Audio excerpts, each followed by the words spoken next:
Hello students.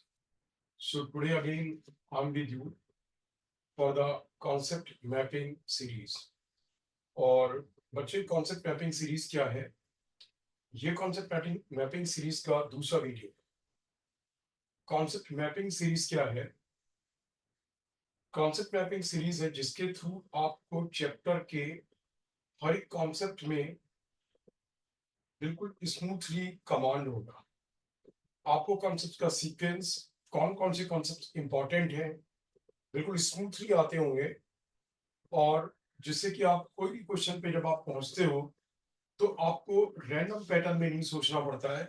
आप बिल्कुल properly systematic form में उस क्वेश्चन के कॉन्सेप्ट तक पहुंच जाओगे. तो ऑब्जेक्टिव क्या है? सबसे पहली चीज की सारा का सारा कंटेंट आपको स्मूथली फ्लो में याद रहे.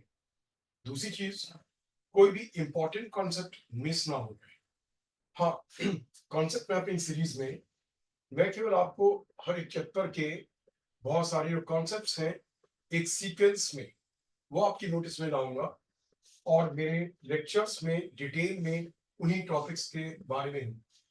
So today I am here with Gauss's law. क्या आपको गॉसेस लॉ में क्या क्या चीजें करनी है? तो स्टूडेंट्स आप देखेंगे गॉसेस लॉ में सबसे पहले आपको गॉसेस लॉ की डेफिनेशन आनी चाहिए, राइट? और गॉस लॉ की डेफिनेशन में किस तरीके से टर्म्स यूज किए गए, like E dot D S surface closed integral is equal to q by epsilon naught. तो जब आप एक डेफिनेशन करते हो तो डेफिनेशन के थ्रू ही पूरा सब्जेक्ट मैटर एक्सटेंड होता है. जब आप उसकी डेफिनेशन करते हो तो एक एक चीज बिल्कुल surface integral, closed surface integral, इसका मतलब क्या है you should understand, right? So E dot ds of the closed surface integral of E dot ds is equal to charge q divided by epsilon naught. This charge is what? इसमें ये charge कौन सा charge है और कहां पे हो? तो बच्चों इसमें सबसे पहली चीज है कि नेचर ऑफ गॉसियन सरफेस आपको समझना है. What is the nature of Gaussian surface? तो डिटेल लेक्चर में ये मिलेगा. अभी जल्दी से एक आपको मैं रिकैपिचुलेट कराने के लिए बताता हूं कि जो गॉसियन सरफेस है वो क्या है. 3D क्लोज्ड सरफेस, चारों से क्लोज होगी. वो कोई एक प्लेन वाला सरफेस नहीं है. ये वो सरफेस है जिसके अंदर एक वॉल्यूम एनक्लोज्ड होगा. अब ये सरफेस सिमेट्रिकल होगी, अनसिमेट्रिकल होगी. ये सरफेस सिमेट्रिकल अनसिमेट्रिकल कैसी भी हो सकती है. और राइट हैंड साइड में जो आपने चार्ज क्यू यूज किया है ये वही चार्ज क्यू है जो या तो ऑन द सरफेस है या सरफेस के अंदर है. जो कि ऑन द सरफेस है या सरफेस के अंदर है. तो गॉसियन सरफेस में सरफेस सिमेट्रिकल अनसिमेट्रिकल कैसी भी हो सकती है. केवल क्लोज्ड सरफेस होगी जिसके अंदर एक वॉल्यूम इनक्लोज हो. ठीक ना, पहली चीज. उसके बाद आपको फिर दूसरी चीज क्या है इसमें. The second thing is calculation of electric flux. आप देखेंगे सेकेंड थिंग इज और calculation of electric flux. Gauss's law से जो चीज आप कैलकुलेट करते हो, लेफ्ट हैंड साइड क्या है? लेफ्ट हैंड साइड है E dot D S, closed surface integral of E dot D S. So ये ओवरऑल क्या हुआ? E dot D S is the electric flux of ds area and closed surface integral of E dot ds means electric flux of that entire closed surface जिसे कि आप Gaussian surface बोलते हो, right? तो prime objective Gauss's law का केवल calculation of electric flux, right? Prime objective क्या है इसका? It is a calculation of electric flux. ठीक है, देन से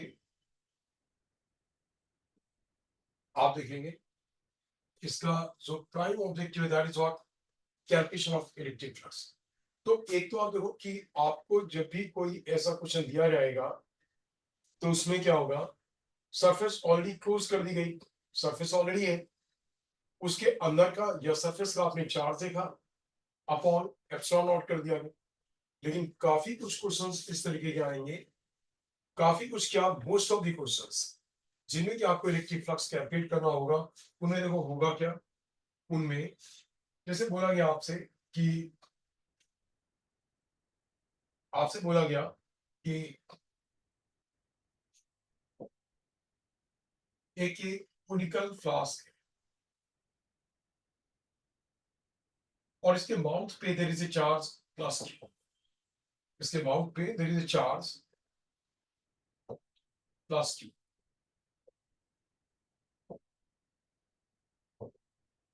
प्लस क्यू। अब आपसे पूछा गया what is the total electric flux associated with the conical flask. अब ये चारों ओर से क्लोज नहीं है, नीचे से पूरा क्लोज्ड है पर ऊपर से क्लोज नहीं है।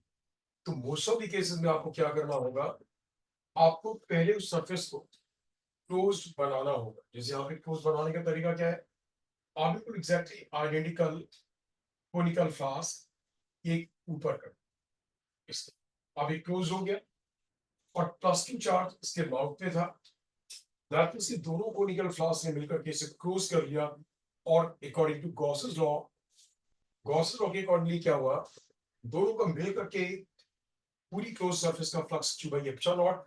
तो एक कोनिकल फ्लास्क का फ्लक्स कितना होगा, half of that Q by two epsilon not. ऐसे बहुत से क्वेश्चंस होंगे, राइट। तो गॉसेस लॉ का एक prime objective electric flux calculate करना है। कई बार वो लोग आपको क्लोज सरफेस ऑलरेडी दे देंगे, और अगर वो लोग क्लोज सरफेस नहीं देते तो आपको क्लोज सरफेस बनानी पड़ेगी। और वो कैसे होंगे, क्या उसके बहुत सारे एग्जांपल्स हैं, वो मेरे डिटेल लेक्चर में, राइट। मैं आपको फिर बता रहा था कि गॉस लॉ की डेफिनेशन, गॉसियन सरफेस कैसा सरफेस होगा, यू शुड नो कि एग्जैक्टली एक एक चीज आनी चाहिए। गॉसियन सरफेस की प्रॉपर्टी क्या है, कैसा सरफेस होगा, फिर आपका उसके थ्रू इलेक्ट्रिक फ्लक्स का कैलकुलेशन, राइट। फिर गॉसेस लॉ के through calculation of what, electric field. तो गॉसेस लॉ के through calculation of electric field में क्या है, आपने जो गॉसियन सरफेस ली, आप ई dot D S, closed surface integral of E dot D S, आप सबसे पहले क्या करते हो, डॉट प्रोडक्ट को प्रोडक्ट में कन्वर्ट करते हो। तो ऑब्वियसली आपको जो आपने गॉसियन सरफेस लिया है, सरफेस के हर एक पॉइंट पे यू शुड नो ई और डी एस के बीच का एंगल क्या है। तभी तो आप करोगे E into D S into cos of theta, तभी तो स्केलर फॉर्म में आएगा E into D S into cos of theta.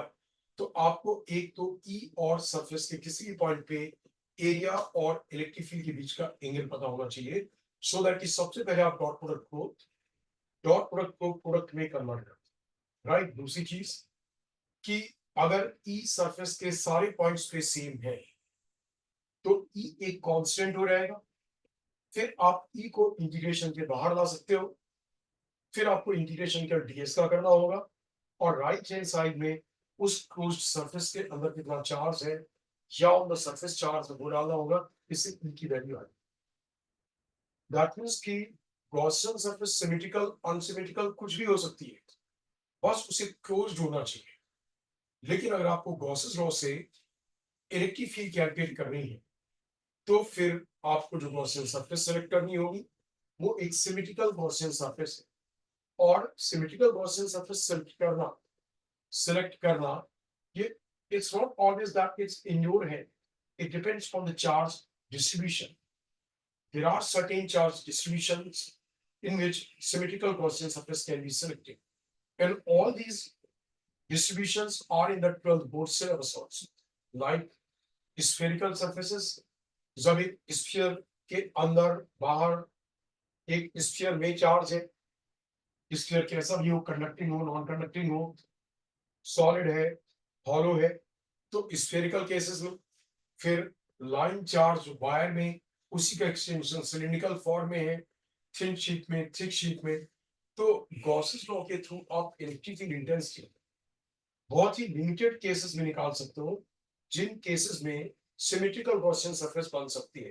तो आपको उनके सारे डेरिवेशंस आने चाहिए और रिजल्ट्स आपके बिल्कुल टिप्स पे होने चाहिए, क्योंकि रिजल्ट्स आते होंगे तभी आप फर्दर इलेक्ट्रिक फील्ड के थ्रू और एप्लीकेशंस कर पाओगे, right. This is clear. So Gauss's law के through electric field intensity calculation करना, उनके डेरिवेशंस और उनके रिजल्ट्स को याद रखना, साथ में इलेक्ट्रिक फ्लक्स का कैलकुलेशन। एक और पॉइंट बहुत इंपॉर्टेंट है गॉसेस लॉ के बारे में, दैट इज व्हाट कि ये क्वेश्चन एक बार ये रोल्स ने पूछा भी गया है। दैट इज व्हाट स्टूडेंट्स, तो ये उन्होंने क्या करा था कि Q1 what they did, Q1 Q2 Q3 Q4 Q5 इस तरीके से बहुत से चार्जेस देते हैं, और उसके बाद एक कोई आर्बिट्ररी सरफेस बना और बोलेंगे एक सरफेस 3D में क्लोज सरफेस है, भाई 2D में आपको दिखाई दे रही है, नॉट कि 2D में, 3D में चारों ओर से क्लोज सरफेस है। और पूछा क्या गया, सरफेस के किसी पॉइंट पे इलेक्ट्रिक फील्ड में कंट्रीब्यूशन किन के चार्जेस का हो, सारे चार्जेस का। सरफेस के किसी भी पॉइंट पे आपने जो क्लोज्ड गॉसियन सरफेस ली है, उस क्लोज्ड गॉसियन सरफेस के किसी भी पॉइंट पे इलेक्ट्रिक फील्ड में कंट्रीब्यूशन किस किस चार्ज का होगा, केवल Q1 Q2 Q4 का, या सारे चार्जेस का, या फिर केवल Q5 Q3 का, right. So the correct answer is out सारे चार्जेस का। At any point on the Gaussian surface for the electric field intensity all the charges will contribute whether they are inside the Gaussian surface or outside the Gaussian surface। ठीक है ना, जब आपको इस closed Gaussian surface का electric flux calculate करना है तो केवल अंदर वाले चार्जेस कंट्रीब्यूट करेंगे, बट अगर आपको इस पॉइंट पे इलेक्ट्रिक फील्ड निकालनी है तो इलेक्ट्रिक फील्ड में कंट्रीब्यूशन अंदर और बाहर के सारे चार्जेस का होगा। बाहर का चार्ज गॉसियन सरफेस के किसी पॉइंट पे इलेक्ट्रिक फील्ड में कंट्रीब्यूट करेगा, राइट, बट फ्लक्स में नहीं। हाउ? इसकी इलेक्ट्रिक लाइन ऑफ फोर्स इस ओर आई ऐसे भी, आप देखो इस पॉइंट पे एरिया ds, इसका एरिया ds इस ओर है, इसकी इलेक्ट्रिक फील्ड इस ओर है, इसके लिए E dot ds angle is more than 90 degree, E dot ds क्या होगा, नेगेटिव है। मतलब इस चार्ज का जो फ्लक्स होगा इस सरफेस के लिए नेगेटिव आएगा, और इस वाले के लिए E इस ओर है, इसका ds इस ओर है, E और ds के बीच का एंगल इज और less than 90 degree, that means कि E dot ds will be what, positive. So इस चार्ज का इलेक्ट्रिक फ्लक्स इस पॉइंट के लिए नेगेटिव हुआ, और क्लोज सरफेस है तो जो इलेक्ट्रिक लाइन ऑफ फोर्स अंदर गई है वो कहीं ना कहीं से तो बाहर आएगी, जहां से बाहर आ रही है वहां पे यही चार्ज एक पॉजिटिव पॉजिटिव इलेक्ट्रिक फ्लक्स के लिए कंट्रीब्यूट करता, ई सोल ds सोल, और E डॉट ds इसका क्या हो गया, it is angle is less than 90 degree, that means positive flux. Is that clear? So that means कि बाहर वाला चार्ज अगर पॉजिटिव फ्लक्स के लिए कंट्रीब्यूट करेगा तो उतने ही नेगेटिव फ्लक्स के लिए कंट्रीब्यूट करेगा, और बाहर वाले चार्ज का इलेक्ट्रिक फ्लक्स में कंट्रीब्यूशन नहीं है, राइट। बट इलेक्ट्रिक फील्ड में है, ये चार्ज इस पॉइंट पे भी इलेक्ट्रिक फील्ड प्रोड्यूस कराएगा, ये चार्ज इस पॉइंट पे भी इलेक्ट्रिक फील्ड प्रोड्यूस कराएगा, and that you can understand very well. बहुत इजी एग्जांपल से आप समझ सकते हैं। लुक एट दिस, आप ये देखो, look at this, this is this result, you know, एक हॉलो स्फीयर है, हॉलो स्फीयर के सरफेस पे चार्ज, ठीक है। अब आपको पता कि चार्ज क्यूब रेडियस r, तो बच्चों इसके अंदर इलेक्ट्रिक फील्ड क्या होगी, जीरो जीरो। सरफेस में क्या होगी, K Q by R square, surface के बाहर क्या होगी, X K Q by X square. But मैं अगर एक चार्ज क्यू नॉट यहां बाहर, एक क्यू नॉट चार्ज और एक्स्ट्रा चार्ज बाहर, नाउ स्टूडेंट्स आपसे पूछा गया what be electric field intensity at this point. ये point exactly charge Q naught और सेंटर के बीच की लाइन होगी। अब आप देखो, आप बोलते कि इस स्फीयर के चार्ज की ड्यू टू यहाँ पे इलेक्ट्रिक फील्ड E1 होगी कि क्यू बाई आर स्क्वायर, जो कि आउटपुट डायरेक्टेड होगी E1, और इस चार्ज की due to electric field intensity यहाँ पे इस ओर होगी E2। E2 will be equal to, अगर ये डिस्टेंस यहाँ से यहाँ तक की सपोज y है तो अब that will be k q not by y square. तो नेट इलेक्ट्रिक फील्ड क्या होगी, इन दोनों का सम. That means what conclusion is what at any point on the surface of Gaussian surface, all the charges contribute for the electric field intensity inside or outside or on the surface. But only the inside or on the surface charges contribute for the electric flux. Outside charges don't contribute for that closed Gaussian surface which you had selected, right? So this is all for the Gauss's law. अब आपको इसके सारी चीजें ये detail में मेरे lectures में होंगे. Is that clear? So ये केवल था एक आपकी नोटिस में लाने के लिए कि आपको गॉसेस लॉ में क्या क्या चीजें आनी चाहिए, किन चीजों में ग्रिप होना चाहिए. Actually, the point is not that when you know each and everything about the subject matter, you're prepared your own chart also. आप इसके बाद क्या कर सकते हो, आप अपनी एक नोटबुक बनाओगे जिसमें कि जितने भी ये मैपिंग के पॉइंट्स हैं आप खुद से नोट करो. रिवीजन में this is going to help you a lot. बहुत काम आपके आएगा कि when you are going to verify each and every point कि मुझे ये आता है, मुझे ये आता है, मुझे ये आता है, तो आपको वेरीफाई हो जाएगा कि आपको रियली सब्जेक्ट मैटर ठीक से आता है और आपको हर एक पॉइंट पे कमांड है. हाँ, ये कोई डिटेल लेक्चर नहीं है. डिटेल लेक्चर्स में मेरे आपको हर एक चीज का पूरा डिटेल मिलेगा विद एग्जांपल्स. ऑलराइट.